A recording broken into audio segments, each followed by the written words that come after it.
Everyone, welcome to FSEN Daily. I am your host, Steve Howard. Hey, folks, we got a good show planned for you guys. Got a lot of sports going on here in the borderland. And with your boy having little to no sleep, this should be a good show.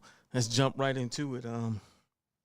Definitely a lot going on here in the borderland over the coming days, specifically today with the girls' high school basketball playoffs kicking off here. Several teams in action.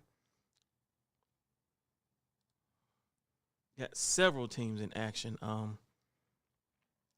So today's game, we got the 6A schools will be traveling, so they're going to be on the road heading to Fort Stockton, where Montwood will play Friendship, and then you got Franklin heading to Midland College to play Midland Legacy. And then locally, you got 4 games going on locally, all for opportunity to advance in the playoffs. So 4 games, you got Burgess playing Bel Air at 6 p.m., Canutillo at Americas at 6 p.m., Austin at Riverside at 7, and Hanks versus Andrus at 7 p.m. All first-round playoff games, definitely going to be some good ones there. Before we move on to boys basketball, folks, we have not had the opportunity to really – we've posted on social media, but we haven't showed our final girls' power rankings for the year. So closing out the power rankings was America's at number 1. They've been number 1 probably since week 3 of the season. They got to that top spot and never relinquished it. And then you can see, as you can see there, you got a lot of teams that rounded out that the top 10.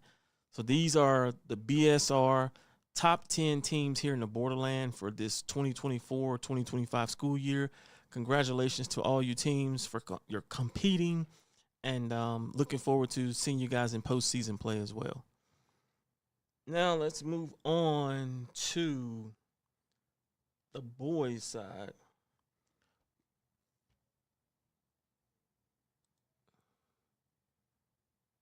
So we're going to jump to the boys here, and we're going to go through by district on this.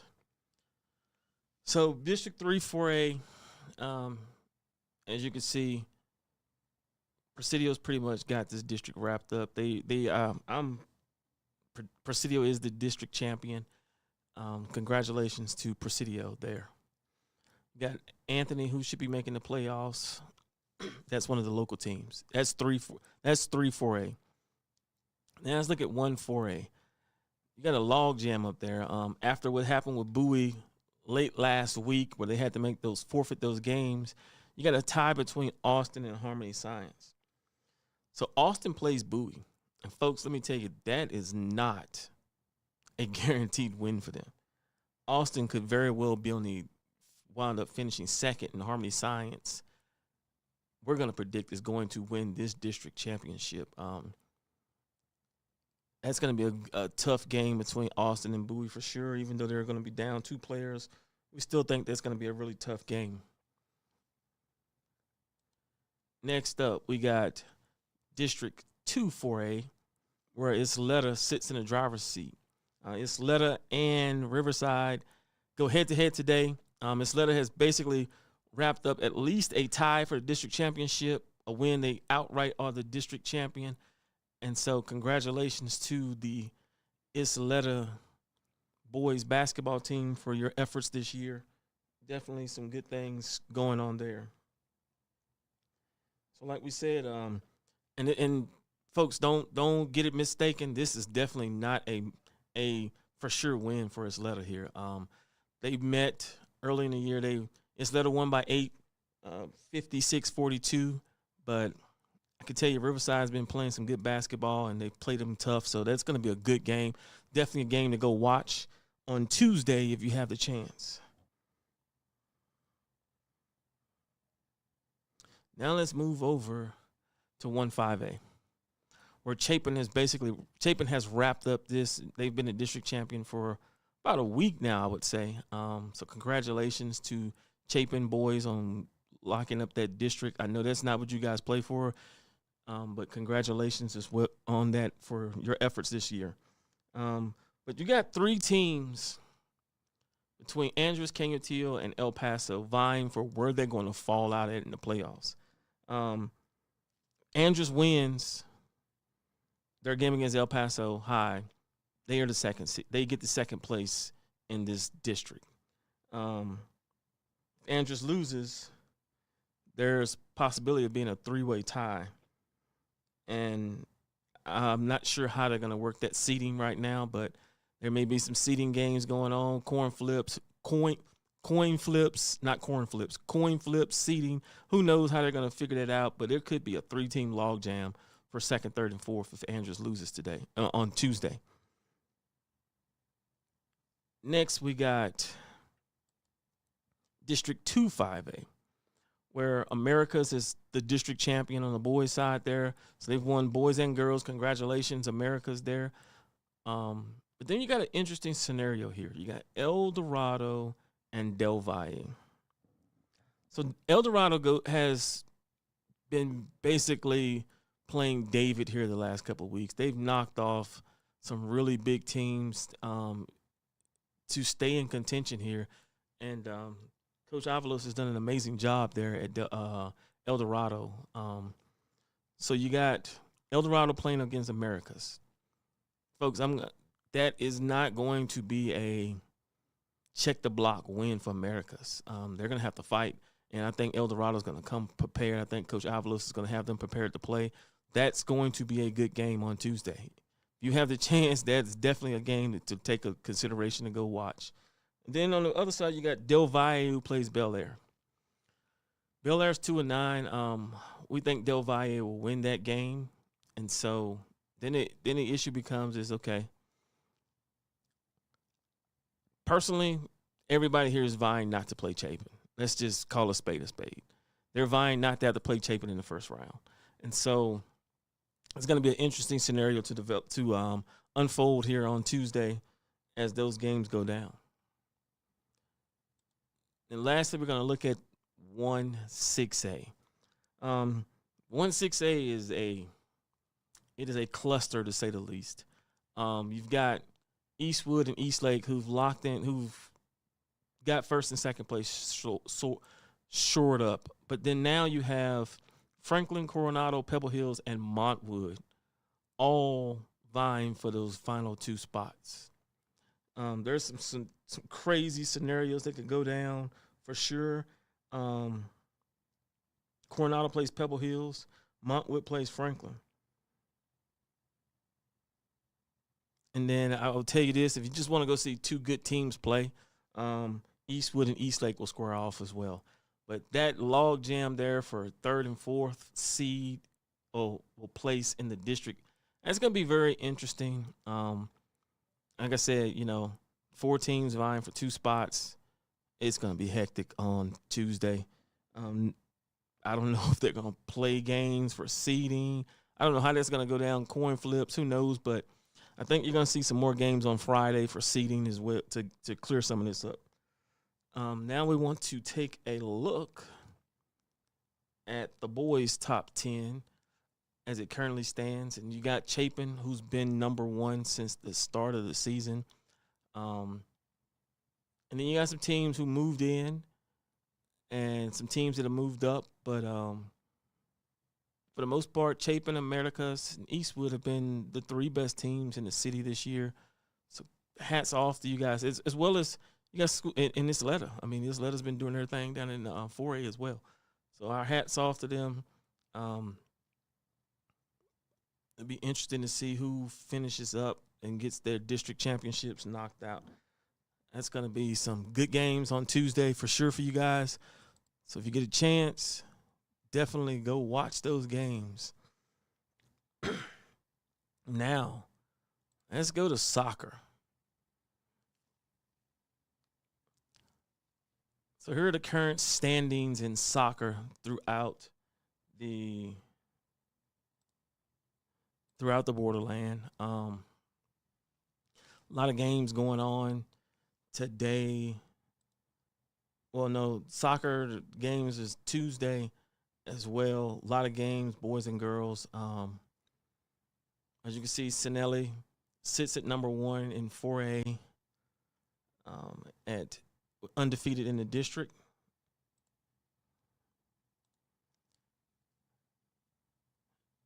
You move over to 5A. Got El Paso High sitting at first place right now. 2-5A, you got Del Valle sitting at first place.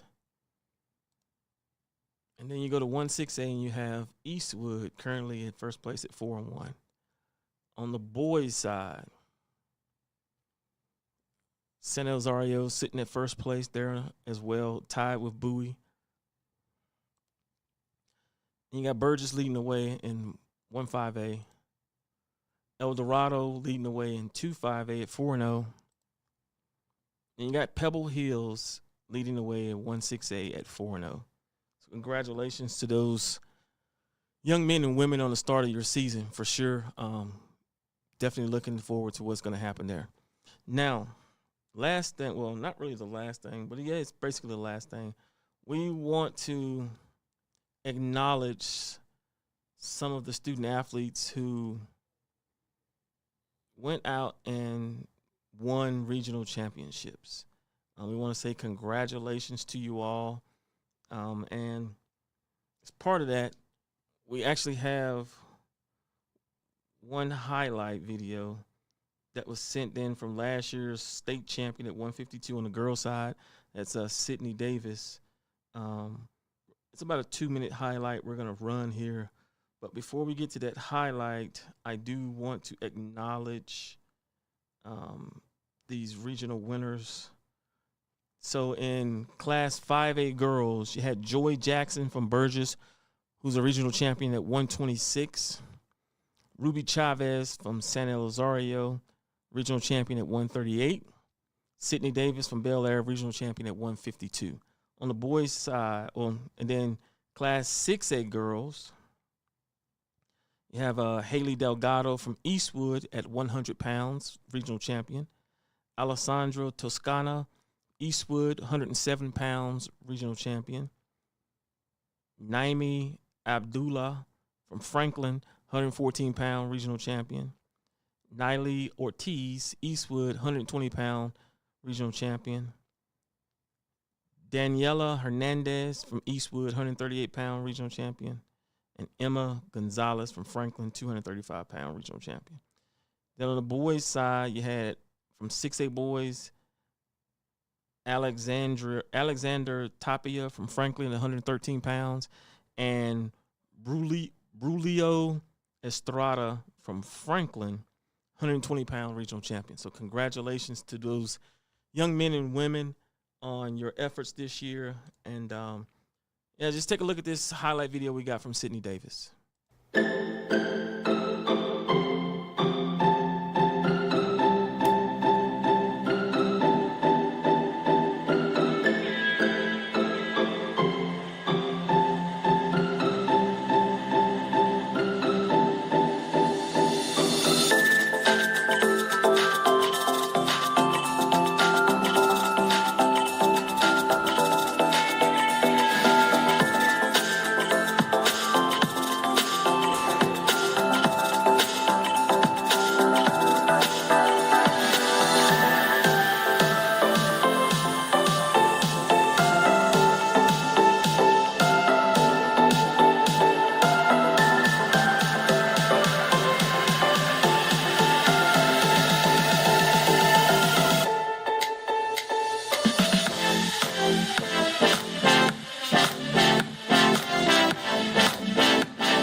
right, folks. So again, that's kudos to those young men and women as they travel for state championships across the city.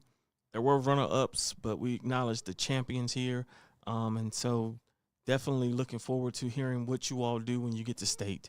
We got one last thing we want to do before we close out, and that's show the statistical leaders in high school basketball here in the borderland. So the top scoring, and these are the top 10 here in the borderland for girls, led by Dana Gonzalez.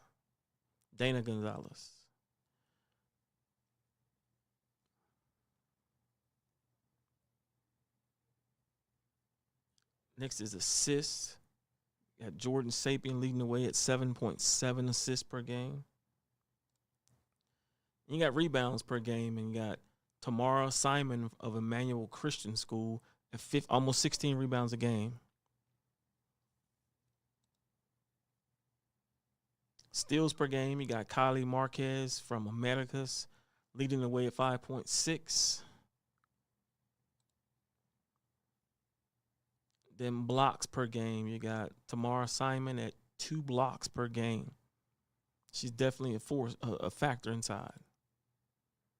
Now let's look at the boys leading scorers here in the borderland as we go into the final games today.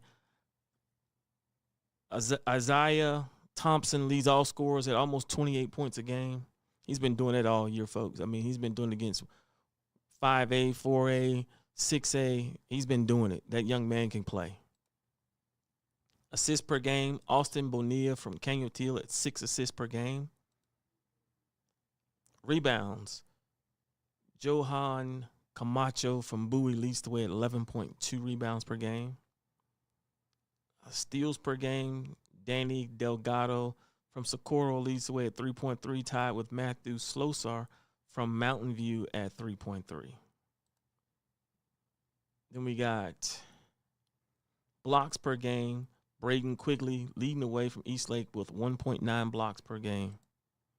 So those are the statistical leaders here in the borderland as we go into the final games tomorrow.